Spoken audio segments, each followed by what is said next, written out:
NPTE StudyCast. All right, welcome to NPTE StudyCast with Bridget Ripa, and we're talking about Erb's palsy. It's with an apostrophe. Erb's palsy. Apostrophe. Yes. So let's start on Erb's palsy. Briefly, what is it? Erb's palsy is, usually you're going to use the clinical presentation to define it. Typically they are infants or babies present with their arm in extension and their wrist fully flexed. So this is because there's muscle weakness with shoulder abduction, flexion, and rotation. Also have sensory deficits to the posterior and lateral aspect of the arm. And this is usually something that happens during childbirth or some sort of trauma related to the childbirth. So I'm hearing motor and sensory deficits. What's involved? Anatomy. Any kind of injury or trauma to the C5 through 6 nerve roots. So if you go back and kind of think about the brachial plexus and then the muscles that are innervated by those nerve roots, that's what you want to consider. So you got nerve roots, and the mechanism of injury is typically, as you mentioned, during childbirth with damage to those roots. Yes. Differential diagnosis.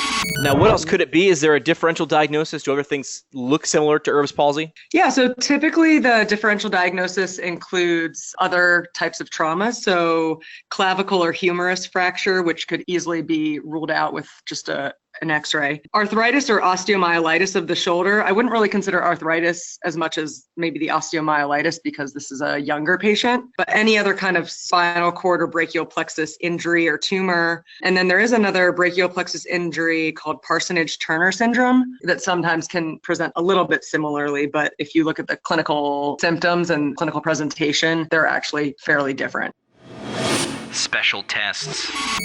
Clinical presentation is big. If you're the PT and this child is sitting in front of you, manual muscle testing, which may or may not be done depending on whether the child could participate in it if they're at the age level. Same with sensory testing, but an EMG can be used to test the integrity of the nerve root and the muscle fibers, or a nerve conduction study can also be done. Treatment examples. Now, what does a physical therapist do about it? Some treatment examples. Surgery could sometimes be required if the injury is severe enough. So obviously that's something to take into account in the plan of care.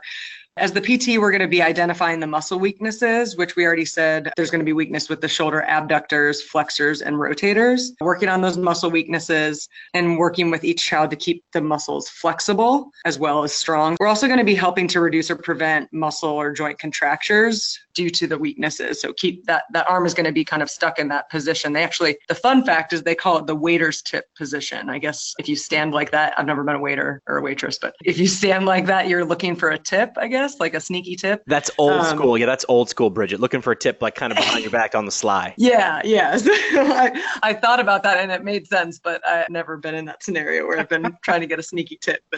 And so you want to, again, because of that positioning of the arm, you want to keep an eye out for joint contractures or tightenings of certain muscles and then deformities that are caused because of that. You'll also be encouraging just normal movement and function for these children and improving their developmental skills. So weight bearing in various functional positions like sitting supported on their arms or crawling. You want to do a lot of education with the parents or the caregivers on ways to hold and carry and play with the baby so that they don't exacerbate any of the symptoms or make the injury worse. You also want to look at ways to prevent the injury from getting worse. So again, a lot of that is positioning and allowing the child to move in ways that are safe. And then potentially the use of modalities. Electrical stimulation could be applied to maintain muscle strength and keep the muscle tissue functional. Taping could be done over specific muscles. Every now and then, I think constraint-induced movement therapy, so CIMT, could be beneficial of the non-affected arm. So if the children are a lot more susceptible to developing learned non-use, using CIMT where the non-affected arm is restrained in some way so that the child is encouraged to use the affected arm, using that arm for repetitive training for age-appropriate tasks. Got it.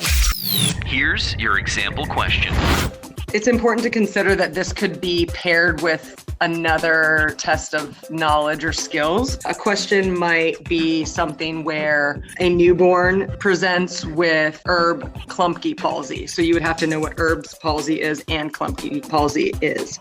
And then the question could be related to, if this is your first treatment session, what would be the first thing you would want to do for this patient's plan of care? Okay. Different options could be passive mobilization of the shoulder and overhead motions, age-appropriate task training of the arm, splinting the shoulder in abduction and internal rotation. Partial immobilization of the limb across the abdomen, followed by gentle range of motion after immobilization.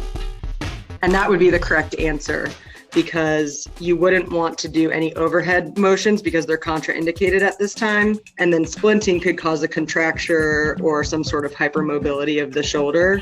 Age-appropriate task training could be a correct answer, but it wouldn't be the thing that you would want to do first with this patient. And that's always important to remember, is that what is the best answer or the most appropriate answer first, to pay attention to those keywords. If something's in capital, you definitely want to pay attention to it. So best answer, most appropriate answer, what would be your initial plan of care? Anything that's in capitals is a clue. That's the NPTE being nice. They're giving you the hint there with capital letters. Yeah, they're nice people. All right, that's Erb's palsy. All you need to know for the NPTE. NPTE StudyCast. Brewed by the PT Pintcast.